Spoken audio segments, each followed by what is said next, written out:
Good morning, everybody. It's Tuesday here in Las Vegas. Windy and cold today. Dave Cokin is joining me. Dave, good morning. How are you, Jim? I'm doing good. I mean, it's great. College basketball is rocking and rolling. Had a big winner last night with Robert Mars. Not everybody, of course, bets college basketball, but the money's flowing in. I had the Nets yesterday in the NBA. I know you're rocking and rolling. And well, not really. I had a tremendous run for like 3.5 months, with basically not even a single losing week in there. But the last week to 10 days have not been my best. Got to ride through the valleys and drive back up the hill again. Mm-hmm. I brought this up the last time we did a podcast. By the way, we should do more of them. Last year, it was absolutely remarkable. I had a pretty good baseball season, but I was consistent throughout the year, a little ahead, dropped back a little more ahead. At the end of the season, I was ahead. You, starting with game one, and probably even in the preseason, you just came out like a house of fire, and you didn't have a damn loser for like 2 months. It was, the first... In the exhibition season, I do play. Get into that once exhibition season starts. But it was just an amazing beginning to the season. It leveled off, but, you make as much as I was able to in the first couple of months of the season, and it's going to be a good season. Yeah, I remember a friend of mine, this was going back over 20 years, and he was a big name in the business at the time. And he was a pretty sizable bettor. I'm not going to say it on the air, but I know you know who I'm talking about. In the month of April alone, betting baseball, he won $1 million. And he only started with a bankroll of $50,000. But he just won every damn thing. And this was before sabermetrics and all that stuff. And everything he did was penciled out on a big spreadsheet and with like 20 columns, and he'd pencil everything in. It would take hours every day to do that. It's worth it if you're making that kind of money. Jesus. I mean, in 1 month he made $1 million. Yep.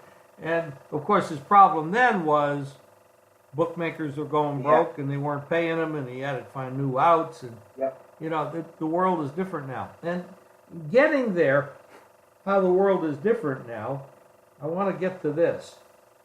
I'm very concerned. I won this bet, and I should not have won this bet. Money line, I had a money line play. I did not give this out to my customers. I only had one side that I gave out to my customers, and that was the Patriots. But I had a money line bet on the Rams because I saw some value in that bet, but not strong enough to give it out to my clients because I really don't want to just flip coins for my clients. I'll do it from my pocket. But I had a money line bet on the Rams. So you should have lost. I should have lost the game.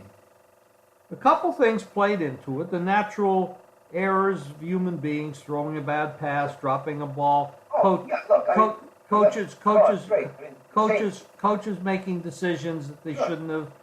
I was very critical of the way Sean Payton was throwing the ball when he should have been running out the clock, et cetera, et cetera.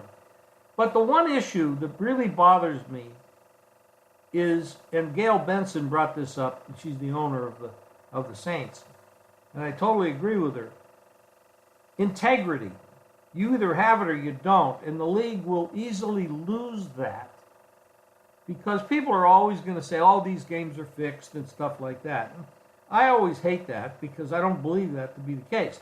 Can you get to a player or a coach? Yeah, human beings are capable of doing anything. But when you see something like we saw with that non-call on the pass interference, then it really comes to the forefront. It says now that PASPA, which is the gambling bill, has been overturned, and there's so many states taking in tons of money in bets, and it's now comes up to the forefront and says, okay, are these games rigged? Did that official not blow that whistle because he had the other side? You know, and I don't want that to come up. And I think we got to get ahead of that. I think we have to say, bullshit. That has to be fixed. And we need to do it now before it gets out there as a cancer that the game isn't honest. How do you feel about it? Well, they got the call wrong. There were lots of calls they got wrong, and there are always going to be calls that they get wrong. The problem is when it's as obvious as that pass interference penalty was, and nobody throws a flag, there has to be something in place to challenge that call. They're going to change the rule. That is going to happen. And that's a good thing because when you have a call that egregiously missed, it does call into question the integrity of the game. It's as simple as that. It decided to. I know you hear people say, well, you know, there were lots of other plays, blah, blah, blah, blah, blah, blah, blah. Yeah, there were. But there was none bigger than that play because if it's properly called, the game is over. The Saints are just going to probably take a couple of knees and then kick a field goal. And that's the end of the game. You can't miss a call that badly. And there's nothing that you can do. You know, even when you had the Brady thing with the tuck rule years and years and years ago, it was a terrible call. But at least they had some strange rule that supported the call. There was nothing to support this call. It was an easy call. And they missed it. And you can't have that in the National Football League. It's as simple as that. You've got to have something in place to be able to overturn that call if it's missed on the field. It'll be in place now. You can call it the Saints rule if you want, but that'll be on the books next season. You'll have coaches able to challenge pass interference penalties. And thank God for that. Oh, yeah. Yeah, I'm really pleased with that. And I guess the league, and thanks maybe to Gail Benson bringing it up and using the word integrity, that's critical. I don't know what the Canadian Football League rules are with regard to that. Maybe you do. They're more liberal than the NFL rules, let's put it that way. Because somebody said if that happened in the CFL, they could have corrected it. Yeah, that would have been challenged. Okay, good. Yeah, we got a lot of other stuff going on. We're going to have about 400 props on the Super Bowl, and I can't wait because I love those things. I mean, you can't bet all 400 of them, but there's some soft spots in there, and you can take advantage of them. The line on the game opened the Rams pick, some of it pick minus 115, some of it Rams -1. I thought it was a bad line. Yeah, I did. I did tweeted too. at halftime of the Patriots-Chiefs game, I tweeted that the right line on the Super Bowl is Patriots -2. And it was, okay? That was the right. Patriots -2 was the right line.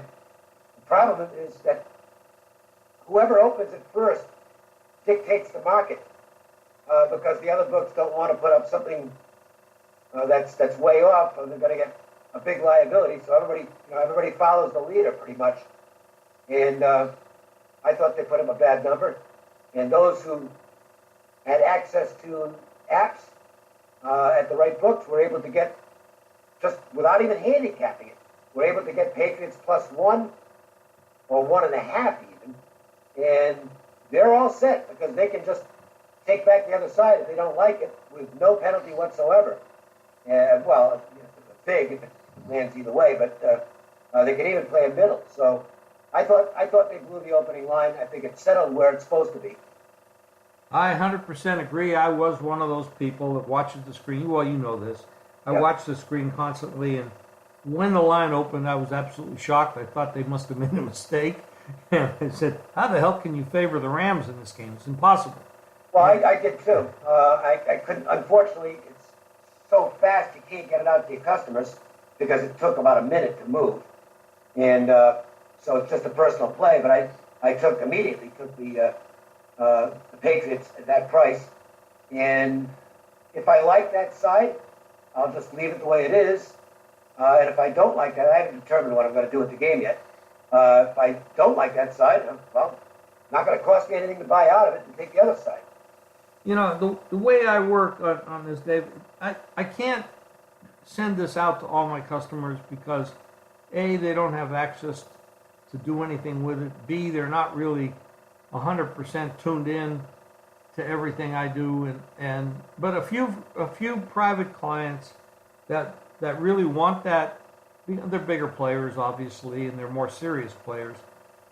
I got that out right away, and most of them got pick or pick minus 115, and they were on the Pats.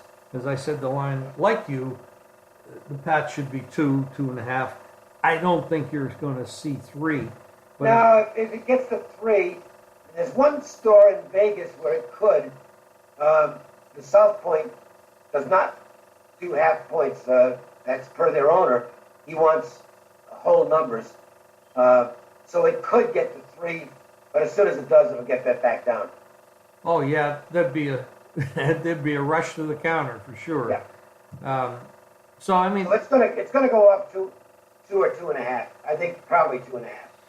And the reason, let's give some reasons out there why we feel that's the right line. In my case, it comes down to experience, youth against the novice. I mean, I love Sean McVay as a head coach. I give Goff a chance to be really good. At times he plays really well, and I thought he played really well in the second half of that game. And they have a good running game. They got a decent defense. But the Patriots are a different animal. And the reason I say that, we look at the NBA and we see how teams coast through the season only to get in the playoffs, and then they turn it on.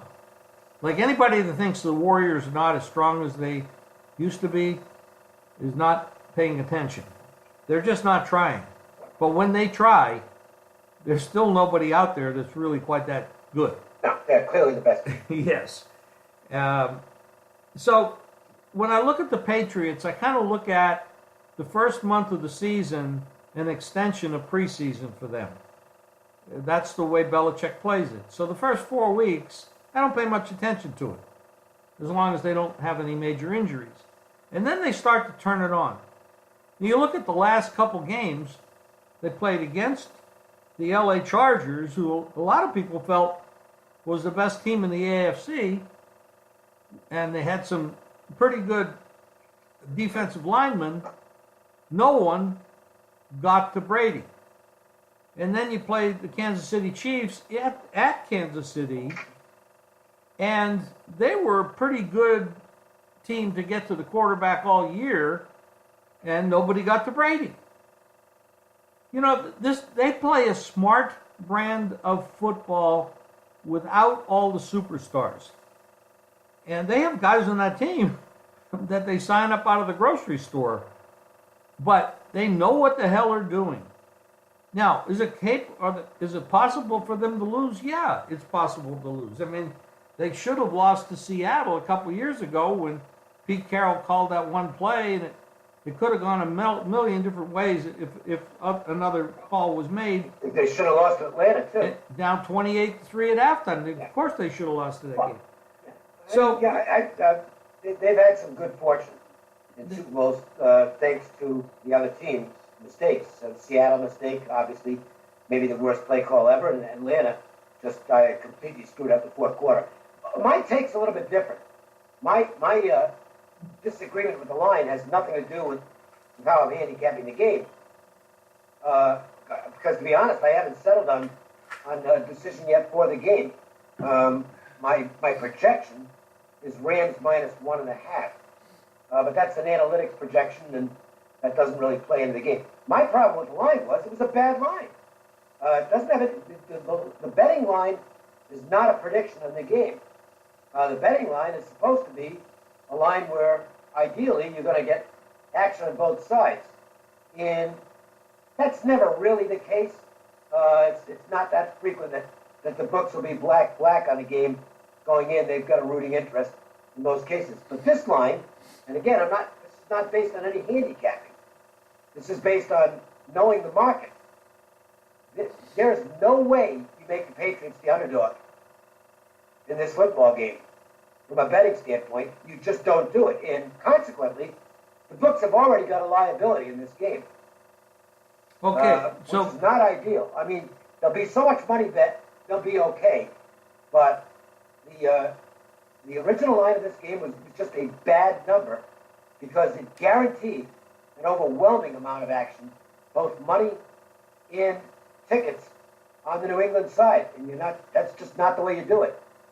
And that's the problem with what we're seeing now. And I don't mean to be critical of the odds makers because they know what they're doing for the most part. I just think they blew it on this game. But basically, they're putting up analytics numbers. If you want to know what a college basketball line is for a game next week, you can just go to KenPom, click on the projections, and that's going to be the betting line within a point in almost every case. There are very few cases where they deviate from his lines. So, I think the odds making is a little bit different than it used to be. And I think by and large they do a great job, but I thought they blew it on this one. Let's say that you were a bookmaker and you really, really like the Rams in this game. And you want a lot of money to come in on the other side so that your position at game time is that you're going to get people laying 11 to 10 to you. So you're basically laying 91 cents to win $1, which is an advantageous position that most bookmakers have. And if you're a betting bookmaker, now I'll explain what that is. That's a bookmaker that's not looking to beat the public, but to beat the public with their side. Right. Okay, so if you really want a lot of Ram money, or not a Ram, Patriot money, and you want to get in a position where you're only laying 91 cents to $1, which is where the bookmaker stands in those games, and you want the Rams as your side, you put up a line that says the Rams are 1.5 point favorite. Does anybody do that anymore? Yeah, there was one that was very strong in doing that years ago. Years ago. But not that many. Only it ended 2 years ago. It went on for 30 years. And that book, which no longer is a mainstay in the American market, but they were dominant in the American market for a long time, at least 20 or 25 years. They were a gambling bookmaker. Right. And they would put up numbers to make it attractive to bet against the side they wanted. Right. That doesn't exist anymore. No, it doesn't. But if you were that person, if you were still in that business, and that's the only time I could see somebody putting up an egregious bad line like this. Yeah. Oh, yeah. But those days are gone, and they're not going to come back because it's an accounting business now. And I'm not arguing against that because as the market size increases, you really want to do that as often as you can. Put up an accounting number that's going to have you in a position to make money no matter what. That's smart. I can't argue against that. But it has changed from that standpoint, and we're never going back to those days again. Well, that's right. I mean, you go back here in Las Vegas, you go back to the Bob Martin days, and Bob Martin was often telling the sharper bettors what side was going to win the game, and Bob was the best there ever was. But boy, he got the public's money every time. I mean, he just beat the crap out of the public, and the books made a lot of money. But there was more gamble involved for the books because they were setting traps, doing things like that. That stuff doesn't exist anymore. It cracks me up now when I see that online where somebody's that's a trap line. There's no such thing, buddy.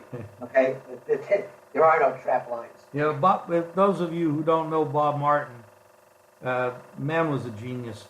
He was the best odds maker who ever lived. Yeah, absolutely a genius. I knew him well. I consider him a friend.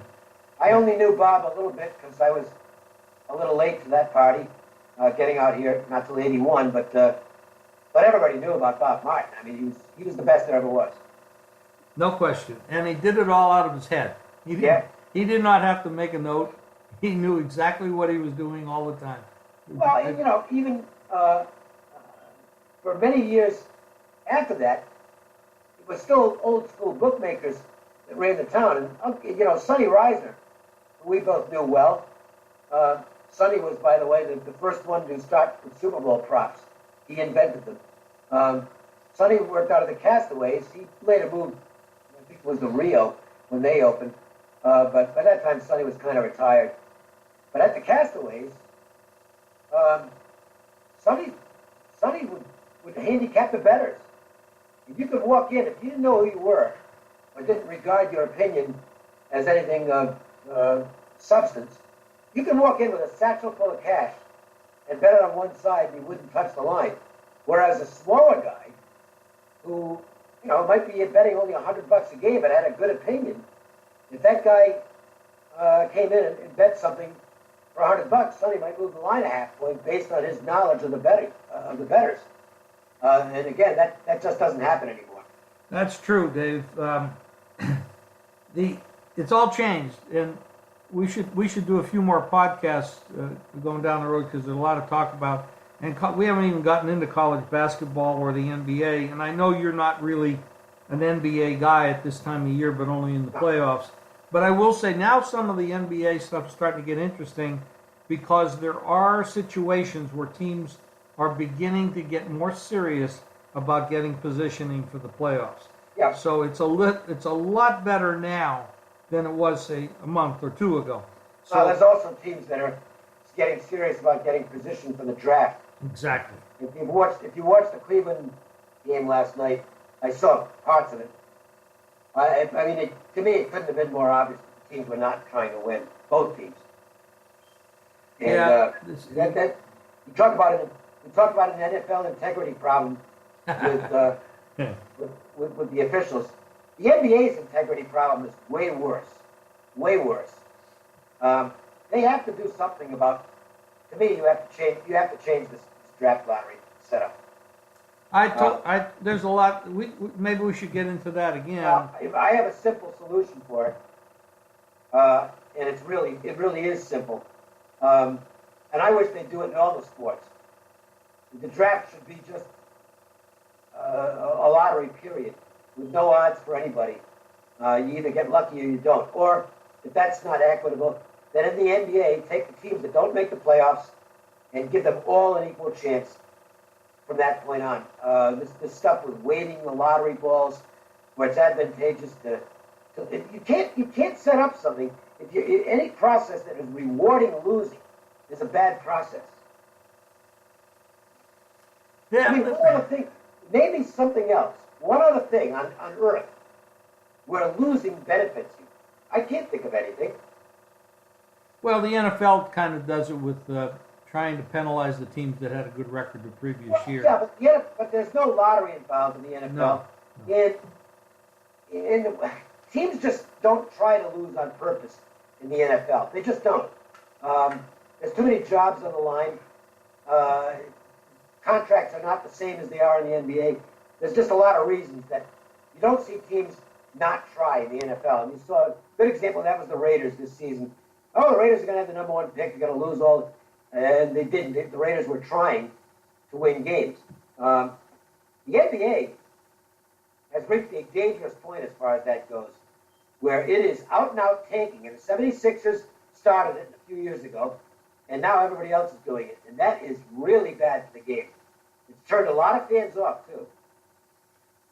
Dave, I got to run. We run along. Once I get to that 25-minute mark, I run out of digital space. We have a play tonight? I'll give out a play. Okay. It's not a strong opinion, but I like Boise minus the 4 against the Air Force in the Mountain West tonight. Pretty good style matchup of Boise, and I don't think they'll have to rush their shots in this game, which seems to be a problem for them. Whenever they get sped up, they don't do well. I think they can just win this with their athletes. They do have athletic superiority against Air Force, and I would look for Boise on the road to win this one. Well, I'm not gonna say that I do this very often, but I'm gonna throw this out there. Virginia open 24, it's down to 20.5 and 21 in a lot of spots. And that's absolutely insane. Virginia will win this game 80-40. Wouldn't surprise me. Dave, let's do another one if you want on Thursday, and we can cover some other topics. Sounds good, Jim. Thank you, Dave. Appreciate it. Everybody, go to jimfeist.com, subscribe, to our podcast and buy Dave's picks and my picks. We're going to make you money. And if you like money, and I know we all do, go to the site, jimfeist.com, and get our picks. Thanks, guys.